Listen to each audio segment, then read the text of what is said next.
பண்டு தொட்டு கொண்டு கொடுத்த இனம் உண்டு கொழுக்க வந்த கூட்டம் சிண்டு முடிந்து சீர்குலையவே ஒரு சாதி தமிழ் சாதி பல சாதி ஆனதே.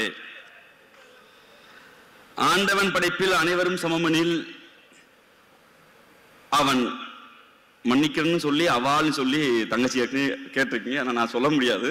அவன் உயர் சாதிக்கு மட்டும் தங்கத்தால் மூளை செய்து தலைக்குள்ளே வைத்தானா, மற்ற சாதிக்கெல்லாம் மண்டைக்குள் வைத்ததென களிமண்ணா சுண்ணாம்பா. கங்கை போல் வடமொழியில் கவிதை தந்து வால்மீகியும் யாசகனும் எல்லாம் பிரம்மன் பெற்ற கால் பிள்ளைகளே. இளங்கோவன் யார், கம்பன் யார், கூத்தன் யார், இவரெல்லாம் யார் யார்? பிரம்மன் தலையிலே பிறக்கவில்லை, ஆனாலும் தமிழ் மொழியின் இமயங்கள். எதற்காக திறமை அது தேவையா என நான் கேட்க மாட்டேன். எதற்காக திறமை அது தேவையா என நான் கேட்க மாட்டேன். ஆனாலும் எம் ஏகலைவன் வித்தை கற்கும் போது இந்த சாஸ்திரம் அனுமதிக்கவில்லை. எம் ஏகலைவன் வித்தை கற்ற போது எம் சாஸ்திரங்கள் இந்த சாஸ்திரங்கள் அனுமதிக்கவில்லை. அவன் வில்லில் விஜயனை வெல்வான் என்று கட்டை விரலை காணிக்கையாய் பெற்றதென நியாயமா? தவம் செய்தான் சூத்திர சம்பூகன். தகுதி அவனுக்கென கேட்டு தலைவெட்டி சாய்த்த ராமபுரான் வரலாறு என்று இப்போதுதான் கேட்டார் எங்கள் இனத்தின் தலைவர். கட்டை விரலோ காணிக்கையோ இந்நாளில் எவன் கேட்டாலும், கட்டை விரலோ காணிக்கையோ இந்நாளில் எவன் கேட்டாலும் பட்டை உரியும் அவன் கட்டை சுடுகாட்டில் வேகம் என்றார். இது ஏதோ கொலை செய்வதற்கான முயற்சி அல்ல.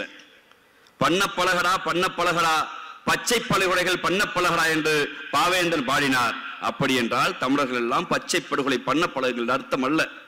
அதற்கு மாறாய் ஆண்டாண்டு காலமாய் ஒரு கூட்டம் எங்களை பார்த்து நீ காணிக்கையாய் கட்டை விரலை கூடு என்று கேட்டபோது, ஆண்டாண்டு காலமாய் ஒரு கூட்டம் என் மொழியை பார்த்து உன் பாசை நீச பாசை என்று சொன்ன போது, ஆண்டாண்டு காலமாய் ஒரு கூட்டம் எங்கள் கடவுளை வணங்குவதற்கு நீ தொட்டால் தீட்டு என்று சொன்ன போது எங்கள் தத்துவ மரபு மேலெழுந்து நின்றது.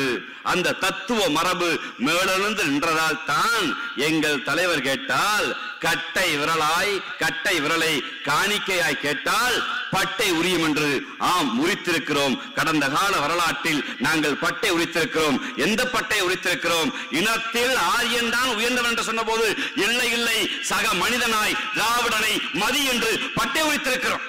மொழிகளில் இந்தி தான் பெரிய மொழி என்று சொன்னபோது இல்லை எங்கள் அன்னை தமிழுக்கு அந்த தகுதி இருக்கிறது என்று பட்டை உரித்திருக்கிறோம்.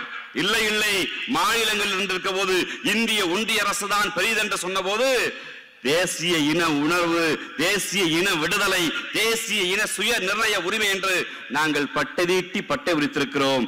அந்த நிகழ்வில் தான் இன்று அறிவு திருவிழாவை இந்த இடத்தில் நடத்தி கொண்டிருக்கிறோம். எங்களுக்கு பாரிய வரலாறு உண்டு. எங்கள் மொழிக்கு எங்கள் இனத்திற்கு ஒரு பாரிய வரலாறு உண்டு.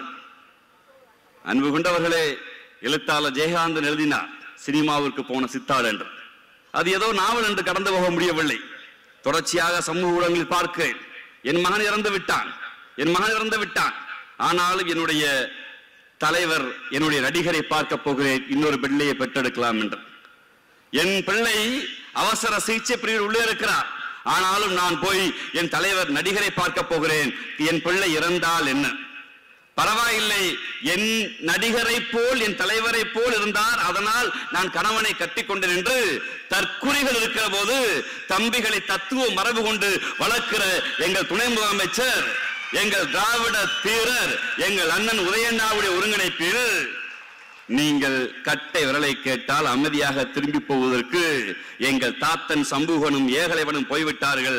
ஆனால் பெரியாரின் பேரன்கள், பேரறிஞர் அண்ணாவின் பிள்ளைகள், தலைவர் கலைஞருடைய வழி வந்திருக்கிற முத்துவேல், கருணாநிதி, ஸ்டாலின் என்கிற அன்பு தலைவர்களுடைய பிள்ளைகள் நாங்கள் இருக்க போகிறோம் என்றுதான் இந்த இடத்திற்கு வந்திருக்கிறோம். இந்த இடத்தில் இந்த தலைப்பை குறித்து இந்த நிகழ்வை ஒருங்கிணைத்திருக்கிற பெரும் மரியாதைக்குரிய கரிசல்மன் இலக்கியத்துக்கு சொந்தக்காரர் கம்மாய் தண்ணியை நீங்கள் குடித்ததுண்டா? காடுகள் சுத்தியது உண்டா என்ற கரிச இலக்கியத்தை மண்ணுக்கு கொடுத்த எங்கள் தங்கபாண்டியன் பெற்றெடுத்த அன்பு புதல்வர் மன்னன் தங்க தினரசன் அவர்களையும் என்னோடு இந்த அமர்வில் பகிர்ந்து கொண்டு பங்கெடுத்து சென்ற என் தங்கை மதிவதனி அவர்களுக்கும் பெரும் மரியாதைக்குரிய தேரடி அவர்களுக்கும் எனக்கு முன்னால் நின்று இந்த அமர்வை கேட்கிற பார்வையாளர் அமர்ந்திருக்கிற பாராளுமன்ற உறுப்பினர்கள் சட்டமன்ற உறுப்பினர்கள் மாண்புமிகு அமைச்சர் பெருமக்கள் அவர்களுக்கும் பிரம்மன் தலையில் பிறந்தவனை உயர் பிறப்பென்றும் பிரம்மன் காலில் பிறந்தவனை கீழ்பிறப்பு என்று சொல்லி மனித சமூகத்தை மானுடத்தை உயர் பிறப்பு மேல் பிறப்பு என்ற போது எவனடா சொன்னது பிறப்பில் உயர் பிறப்பு மேல் பிறப்பு என்று எல்லோரும் உடன்பிறப்பு அடைந்த தலைவரின் கலைஞரின் உடன்பிறப்புகளே உங்கள் அனைவருக்கு வணக்கம். சமூகத்தில் தங்கை மதிவதனி பேசுகிற போது ஒரு தீக்காக்காரருக்கு ஆலயத்தின் மீது என்ன அக்கறை என்று கேட்டார். திராவிட தத்துவத்தை புரிந்து கொள்வதில் அதில்தான் சிக்கலும், அதில்தான் விமர்சனங்களும், அதில்தான் ஆரோக்கியமான வாதங்களும் இருக்கிறது. எண்ணிலடங்காத இயக்கங்கள் வந்தது. உலகத்தில் இருக்கிற பிரெஞ்சு புரட்சியாகட்டும், ரஷ்ய புரட்சியாகட்டும், ஏன் நாங்களும் நாமும் இயக்கமும் தலைவரும் இன்று வரை நெஞ்சுக்கு நெருக்கமாய் பார்க்கிற அறிவுலகின் ஆசான் என்று நாம் எல்லாம் கொண்டாடுகிற கார்ல் மார்க்ஸ் அவர்கள் கடவுள் இல்லை என்று சொன்னார், எழுதினார், நிரூபித்தார். ஆனால் எந்த இடத்திலும் உலக கம்யூனிஸ்டுகள், நான் எங்களுடைய பொதுவுடைமைவாதிகளை சொல்லவில்லை, எங்களோடு ரத்தமும் சதவீதமாய் நின்று கருப்புக்கு ரத்தம் ஊட்டி சிவப்பாய் தருகிற என் தோழர்களை சொல்லவில்லை. ஆனால் உலக கம்யூனிஸ்டுகள் எந்த கம்யூனிஸ்டும் போய் எந்த பள்ளிவாசலுக்கும் எந்த தேவாலயங்களுக்கும் போய் ஆலய நுழைவு போராட்டத்தை நடத்தவில்லை. அவர்கள் வரலாற்றோடு நின்று விட்டார்கள். ஆனால் கடவுள் இல்லை என்று சொன்ன ஒரு கூட்டம், கடவுள் இந்த உலகை படைக்கவில்லை என்று சொன்ன கூட்டம் தான் சொன்னது ஆலயத்தில் வழிபடுகிற உரிமை எங்களுக்கு வேண்டும் என்று. இதை மேலோட்டமாக பார்த்தால் உனக்கு தான் கடவுளே இல்லைன்னு சொல்றிய, உனக்கு கோயிலுக்குள்ள என்ன வேலைன்னு தெரியும். ஆனால் அதற்குள் ஒரு ஈக்விட்டி என்றது, ஈக்குவாலிட்டி நாம் கேள்விப்பட்டிருப்போம்.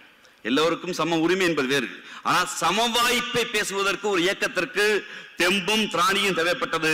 அதுதான் திராவிட இயக்கம். அந்த இயக்கம் எந்த கடவுளின் பெயரை சொல்லி நீ தொட்டால் தீட்டு, பார்த்தால் தீட்டு, நீ நடந்தால் திட்டம் சொன்ன போது அந்த கடவுளின் பெயரால் ஏற்றத்தால் வருகிறது. அந்த கடவுளை வழிபடுகிற உரிமையை எனக்கு கொடு என்று முதலில் கேட்ட இயக்கம் திராவிட இயக்கம். இந்த இயக்கம் கேட்டபடிதான் இந்தியாவில், ஏன் திருவாங்கூர் சமஸ்தானத்தில் இன்னைக்கு பள்ளி கட்டும் சபரிமலைக்கு என்ற கார்த்திகை மாதம் பிறந்தால் இது இருக்கிற எத்தனையோ தோழர்கள் சபரிமலைக்கு மாலை கட்டி போகிற போது பள்ளி கட்டும் சபரிமலைக்கு என்று பாடுகிறோம் அல்லவா, இந்த பாடல் 100 ஆண்டுகளுக்கு முன்பு தமிழர் தெருக்களில் ஒலிக்கப்படவில்லை. ஆனால் என் ஐயப்பனுக்கு வரலாறு 600 ஆண்டு கால வரலாறு, எங்களுடைய ஐயப்பனுக்கு வரலாறு 600 ஆண்டு கால வரலாறு. ஆனால் தமிழ் சமூகத்தில் பள்ளி கட்டும் சபரிமலைக்குங்கிற பாடல் ஒழிப்பதற்கு கடவுளே இல்லை என்று சொன்ன ராமசாமி என்கிற என் தாத்தன் பெரியார் வீதிக்கு வந்து போராட வேண்டியது. அவர் தான் கேட்டார், எனக்கு கடவுள் நம்பிக்கை இல்லை, எனக்கு நம்பிக்கை இல்லை. ஆனால் அந்த கடவுளை நம்புகிறவன் சாதியின் காரணமாக ஒதுக்கப்படுகிறான், சாதியின் காரணமாக அவன் அந்நியப்படுத்தப்படுகிறான். அவர்கள் போய் வணங்குவதற்கு உரிமை வேண்டும் என்று திராவிட இயக்கம் எப்போதும் நேர்கோட்டில் பார்த்தால் அது சொல்கிறார்களவா, ஹிந்தி வேண்டாம் என்று சொன்னால் உங்க குழந்தைகள் எல்லாம் இங்கிலீஷ்ல படிக்கலாம் கேட்பான். நாம் ஹிந்தி வேண்டாம் என்று சொன்னோம். எதற்கு சொன்னோம்? ஹிந்தி வேண்டாம் என்று சொன்ன போது இதே பார்லாமெண்டத்துக்கு பெரும் மரியாதைக்கு பேர் இங்க அண்ணா முழங்குகிறார், ஹிந்தி நெவர் இங்கிலீஷ் எவர் என்றார். அவர்களுக்கு புரிந்திருக்காது. ஹிந்தி வேண்டாம் என்று சொல்லிவிட்டீர்கள், ஏன் இங்கிலீஷை கொண்டு வந்தீர்கள் என்று. இப்போது புரிந்திருக்கும் உனக்கு.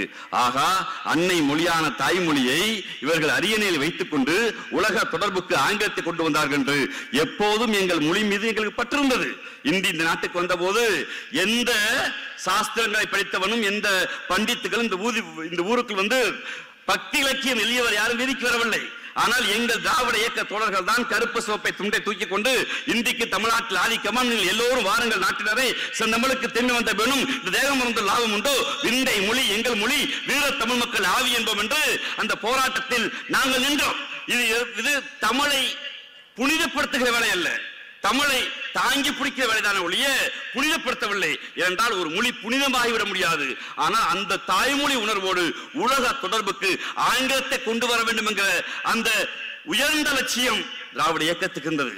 அதனால்தான் அன்னை தமிழை பாதுகாக்க முடிந்தது. அறிவியல் மொழியாக எங்கள் அன்னை தமிழை உயர்த்துவதற்கு உலகம் முழுக்க இருக்கக்கூடிய ஆங்கிலம் வேண்டும் என்கிற அந்த சமவாய்ப்பை ஏற்படுத்த வேண்டும் என்கிற அறிவு எங்களுக்கு வந்தது. இன்னைக்கு மொழியை பாதுகாக்கிற பக்தி இலக்கியம் என்று சொல்லப்பட்டு எங்களால் தொடவே முடியாமல் இருந்த ஆலயங்களை பாதுகாக்கிற 2 வேளைகளும் இந்த திராவிட இயக்கம் தான் செய்தது. அந்த திராவிட இயக்கம் இன்று வந்திருக்கிற இந்த நிலையில் இந்தியாவுடைய அட்டானமஸ் ஒரு மரியாதைக்குரிய இந்திரகுமார் திரடி அவர்கள் பேசினார் அல்லவா, இந்தியா என்பது ஏதோ ஒரு மொழி பேசுவனுக்கு சொந்தமான நாடு என்று இருக்கிற போது இந்திய அரசியலமைப்பு சட்டம் எல்லா மொழிகளுக்கும் உடையது, எல்லா மொழிகளுக்கும் ஏற்றதாக இருக்கப்பட வேண்டும் என்று முதலில் ஒரு போராட்ட களத்தில் செல்ஃப் டிட்டர்மினன்ட் ஸ்டேட், ஒரு சுய நிர்ணய உரிமை என்கிற ஒரு கருத்தை உருவாக்கத்தை மாநில சுயாட்சியாக மாற்றி எங்கள் மொழியை எங்கள் மாநிலத்தை டெல்லி தீண்டிய போது, இன்றைய ஒன்றிய அரசு தீண்டுவதை போல் அன்று தீண்டிய போது எதிர்த்து நின்று கேள்வி கேட்ட இந்த இயக்கம் தான் ஒரு காலத்தில் உயிரை கொடுத்தோம். பட்டை வேகும் கட்டை வேகும் என்று சொல்வதெல்லாம் ஏதோ அடுத்தவன் உயிரை எடுப்பதற்கல்ல, அதற்கு மாறாக நாங்கள் இந்தி வேண்டாம் என்று சொன்னோம். ஆனால் இந்தி பேசுகிற எந்த சகோதரையும் தெருக்களில் நாங்கள் அடித்ததில்லை. இங்கு சாதியின் பெயரால் ஒருவர் உயர்ந்தவராக இருக்கிறார் என்பதற்காக அந்த சாதியை சேர்ந்தவரை எந்த திராவிட இயக்கம் அடித்ததில்லை. காரணம், நாங்கள் உங்களோடு சமமாக இருக்க விருப்பப்படுகிறோம், உங்களுக்கு நிகராக இருக்க விருப்பப்படுகிறோம் என்ற அந்த சமநிலை சமூகத்துக்குத்தான் தொடர்ந்து இந்த திராவிட இயக்கம் இந்த மண்ணில் இருந்தது. இன்றைய காலகட்டத்தில் இந்த யதார்த்த அரசியலில் என் மொழி மீது, என் மாநிலத்தின் மீது, எங்க சுயமரியாதை மீது நீங்க தாக்குதல் நடத்துகிற போது ஒட்டுமொத்த இந்தியாவிற்கும் ஒரு தத்துவத்தை வழிநடத்துவதற்கு எங்கள் நாட்டுடைய முதலமைச்சர் எங்கள் தலைவர் முத்துவேல் கருணாநிதி அவர்கள் ஒரு தத்துவத்தை முன்வைக்கிறார். அது என்ன தத்துவம்? உலகில் எத்தனையோ இயக்கங்கள் எல்லாம் நேர்கோடு இருந்தபோது சாதி ரீதியாக இடஒதுக்கீடு கேட்கிறீர்கள், சாதியை நீங்கள் தானே வளர்க்கிறீர்கள் என்று பல பொதுவுடைமை தோழர்களே சொன்னபோது, பொருளியல் என்பது சமூகத்தின் சீர்படுத்துகிற கோட்பாடு அல்ல. இந்திய சமூகத்தில் எந்த சாதியால் ஒடுக்கப்பட்டானோ, எந்த சாதியால் வீழ்த்தப்பட்டானோ, எந்த சாதியால் வாய்ப்பு மறுக்கப்பட்டதோ அந்த சாதியால் இடஒதுக்கீடு வேண்டும் என்கிற ஒரு புதிய பார்வையை நாங்கள் தான் இந்த சமூகத்திற்கு கொடுத்தோம். இன்று இருக்கிற நிலையில் இந்திய சமூகம் தமிழ்நாட்டிலிருந்து கற்றுக்கொள்கிறது. இந்தியா என்கிற நாடு பல்வேறு மொழி பேசுகிற மக்கள் நாடாக இருக்கிற போது இந்த தமிழ்நாடு என்கிற மாநிலம் தான் மொழி பாதுகாப்பில், சமூக பாதுகாப்பில், மாநில பாதுகாப்பில், ஏன் இந்திய அரசியலமைப்பு சட்டத்தில் இருக்கிற வேற்றுமையில் ஒற்றுமையை பாதுகாக்கிற இடத்தில் இருக்கிறது. அதை தொடர்ச்சியாக கொண்டு வந்து தொடர்ச்சியாக நிறுத்தியிருக்கிற ஒரு அளப்பரிய பணியை இன்றைய முதலமைச்சர் எங்கள் தலைவர் கையில் ஒப்படைத்திருக்கிறார், கையில் எடுத்திருக்கிறார். அன்பு கொண்ட தோழர்களே, நமக்கு முன்பு இருக்கக்கூடிய மிகப்பெரிய சவால், இன்றைய ஒன்றிய அரசு நம்முடைய மொழி மீதும், நமது பண்பாட்டின் மீதும், நம் மாநிலத்தின் மீதும் தாக்குதல் நடத்துகிற போது நம்முடைய முன்னத்திய தலைவராக இருந்த தந்தை பெரியாரும் பேரறிஞர் அண்ணாவும் தலைவர் கலைஞரும் எந்த திராவிட தத்துவத்தை கையில் எடுத்துக்கொண்டு, எந்த திராவிடத்தின் வழியை கையில் எடுத்துக்கொண்டு, எந்த மொழியை ஆயுதமாக எடுத்து, எந்த பண்பாட்டை ஆயுதமாக எடுத்து களத்தில் நின்றார்களோ அந்த தத்துவத்தை வழி நின்று இந்தியாவில் எத்தனையோ தத்துவங்கள் தோன்றி மறந்திருந்தாலும், எத்தனையோ தத்துவங்கள் வளர்ந்திருந்தாலும் சமகாலத்தில் எல்லா தேசிய இனங்களும் ஏற்றுக்கொள்கிற தத்துவமாக எங்கள் திராவிட தத்துவம் இருக்கிறது. அதன் தலைவராக எங்கள் மதிப்புமிக்க எங்கள் முதலமைச்சர் இருக்கிறார். அந்த தத்துவத்தின் கரத்தை வலுப்படுத்துவதுதான் அன்றைய சமூகனுக்கான நிதியும், அன்றைய ஏகலைவனுக்கான நிதியும், அன்றில் பார்த்தால் தீட்டு தொட்டால் தீட்டென்று நம்மை ஒதுக்கி வைத்ததற்கான உயர்சாதி கோட்பாடுகிற அந்த சனாதன எதிரிகளுக்கு சம்மட்டி கொடுக்கிற சரியான நீதியாக இருக்கிறோம். பண்ண பழகடா பச்சை பழகுகளை பண்ணப்படுகிறார் என்று பாவேந்தன் பாரதிதாசன் சொன்னது கொலை அல்ல, அதற்கு மாறாக கொலைவாளின்னு எடடா என்று சொன்னது எங்கள் இனத்துக்கு எதிராக அவன் கற்களை வீசுகிற போது அதை பாதுகாக்கிற கேடயமாக இன்றைய ஒன்றிய அரசு எங்கள் இனத்தை தாக்குகிற போது அந்த கேடயமாக திராவிட முன்னேற்ற கழகம் இருக்கிறது. அந்த திராவிட முன்னேற்ற கழகம் என்கிற எங்கள் கட்சியின் உயிர்நாடி தலைவர்களாக எங்கள் தலைவரோடு நின்று எங்கள் உதயண்ணன் கட்டியிருக்கிற இந்த அறிவு திருவிழா, இந்த அறிவு புரட்சி வெல்லட்டும். நன்றி, வணக்கம்.